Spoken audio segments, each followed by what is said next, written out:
I'm Paul Watson, and I'm the lead organiser of the CONIFA World Football Cup 2018.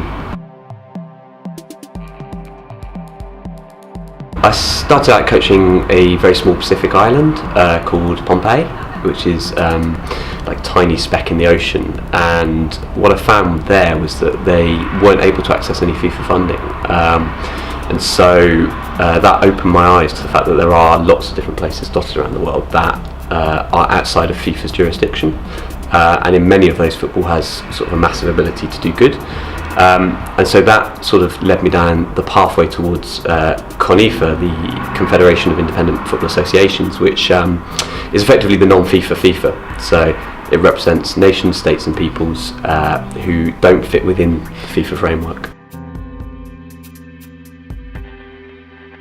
My route into coaching was slightly unorthodox. I was basically a failed player who refused to give up on the idea of playing internationally, so I went in search of the lowest ranked national football team, initially in the hope of getting a cap for them, but very quickly that became sort of more about coaching and setting up football infrastructure, but initially it was just refusing to give up on the fact I was nowhere near good enough to play football at international level, basically. Yeah, well, the thing with CONIFA is basically it's a very friendly atmosphere, it's a fun atmosphere, and it's not like a FIFA event in that for all these teams simply getting to represent themselves is a massive achievement. So it's a quite a celebratory feel when you've got teams like, say, Tibet playing, and you've got, you know, Matabeleland versus Tibet, and for both those sets of players, just simply being recognised and allowed to represent their identities is in itself sort of a victory. So what we find at our games is, while both teams are out to win it, and for them it's, you know, it's their World Cup, the players all get on really nicely, the fans in the stands will get on well, and they'll all just go home maybe knowing a little bit more about a part of the world that you know, most of us probably haven't heard of before.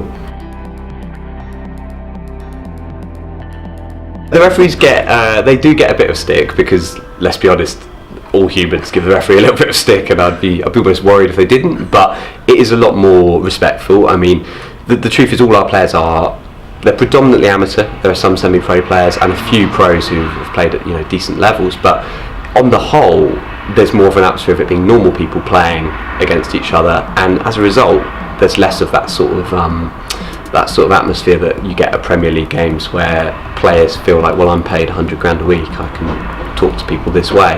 Our players are generally quite happy to be there, and they respect the referees a lot more. It is, yeah. Well, we're volunteer run, so we're entirely volunteer, our staff. It's very small actually, there's really only about 12 of us. We're all volunteers dotted around the world. But we also have a membership owned model, so you can become a member, you pay I think it's €25 a year, and you get a vote at our AGM, you can come to our AGM. So we're completely transparent, we like people to know the workings, which I think is quite contrasted to the FIFA model. And similarly, we're all very normal sort of humans, and you know, people always say you don't look like a football representative because we all dress normally, we don't wear suits, we haven't got like Rolexes on our hands, and you know, for us it's all about just normal people having the chance to influence the way that they view their football, really. It's a good question. So we've got one sponsor, which is Paddy Power, and they're sponsoring our tournament in London. Aside from that, it's really going to rely on ticket sales, basically. So it's £10 a ticket. We probably need to sell 300 a game and we'll be fine, but it really is as tight as that, and the realities are that it's hard to find sponsors who are willing to put themselves sort of forward for an organisation like ours, because we stand against the big people, basically. We're the underdog organisation, so people are scared of offending China by you know, putting their name to a tournament with Tibet in it. People are scared of, you know, upsetting people who are linked to FIFA, so you know, you don't want to lose your relationships with Adidas or Nike. So we have these battles to fight, and generally we're the small guy, and we're just trying to make it work, basically.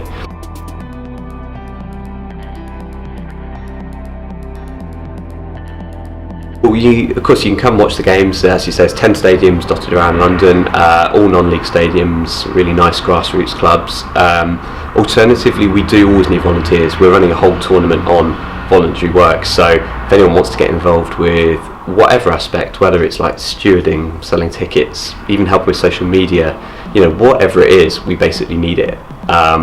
So we're really keen to hear from volunteers, and obviously sponsors. As I said, with sponsors, it's the way it's going to work, with the exception of Paddy Power, it's going to be small local businesses probably, or private individuals who just want to get behind us, which in a way actually feeds in better with our ethos than like a massive Coca-Cola coming in and giving us money. Well, yeah, it's a good question. I used to do quite a lot of things, and now I do nothing really. So it's, this started out as a sort of 15 to 20 hour a week role about a year and a half ago, and now it's close on 60, 70 hours a week, and it's the same with a lot of us. We've basically given up what we were doing before, and we're just going to focus, get this tournament to be as good as it can be, because for us it really is make or break. This it's actually quite a big gamble to put it in London, but we really wanted to bring it there specifically, or at least to the UK specifically. We felt like this is a place where what we stand for is reflected in our values, and we thought, it's all about inclusivity, it's about sort of open-mindedness and welcoming new cultures. It's hard to think of a better place for that than London and the UK, and we're hoping that's going to bear out in the tournament basically. I mean, from our point of view, I think what people get frustrated about is the massive salaries, the constant stories about corruption and where the money goes, the fact fans are being priced out of the game at all levels. And I'd say we're addressing all of that in a way. I mean, we basically have very little money. We're all volunteers, so we're not earning salaries. We're not even, there's no rumour of corruption because we have no money in the first place. These are normal people doing their jobs because they love football. We love the game. And likewise, we try and price fans back into the game. So really, I think it's the fact we're normal people. We're just football fans who love it enough that we're trying to make a bit of a stand, I think, and trying to return the game to the fans. I think over the years, it's easy to think that FIFA owns football in some way, and it's kind of crazy to think it is just an NGO. It doesn't actually own football. No one does, the fans own football. Yeah, this is a male World Cup, and then next year we do our Women's World Cup. So next year we have the European and Asian Championships, and we have a Women's World Cup. Sorry, World Football Cup. We're not allowed to say World Cup, we'll get sued. So yeah, this for us is like quite a big stepping stone, really.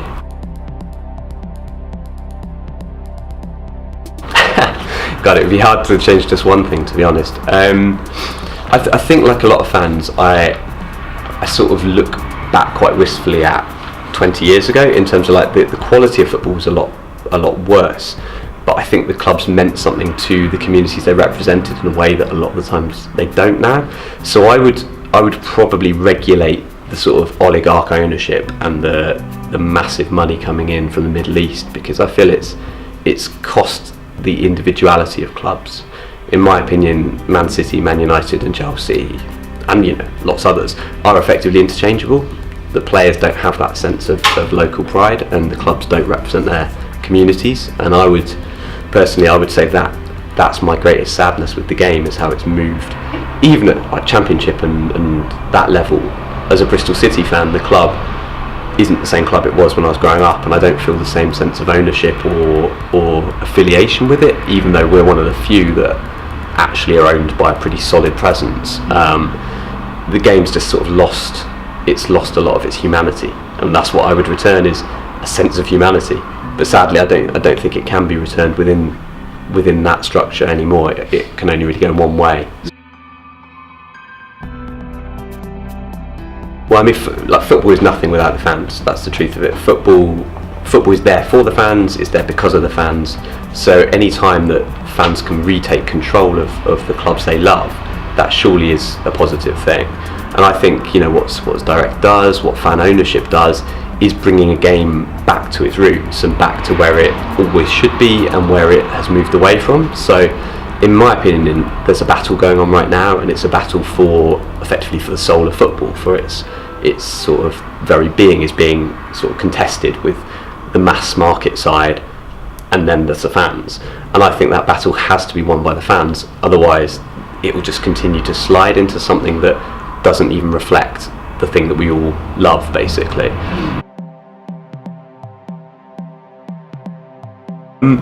Actually, it really is when you get to see some of our teams, because you get quite blasé about the stories of our teams, because you tell them quite a lot.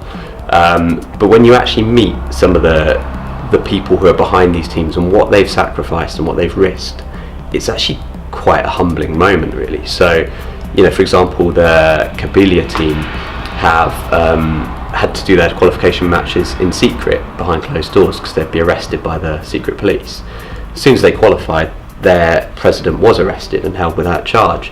So you meet someone like that, as I met him at the AGM, and actually you might have told that story before, but when you meet someone who's willing to put their identity and their ability to say what they feel they stand for ahead of all that, ahead of the risk it poses to them personally, it's actually amazing to have the opportunity to play any small part in that.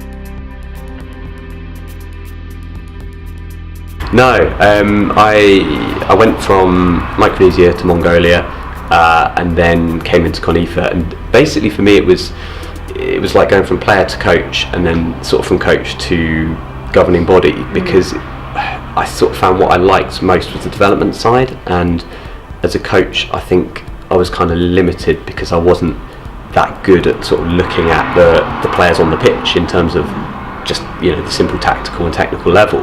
But what I really liked was engaging with the personalities and looking for like player pathways. So for me, the natural sort of movement was towards a sort of developmental job rather than something on the field where it's very much sort of just moving a club up and down the table.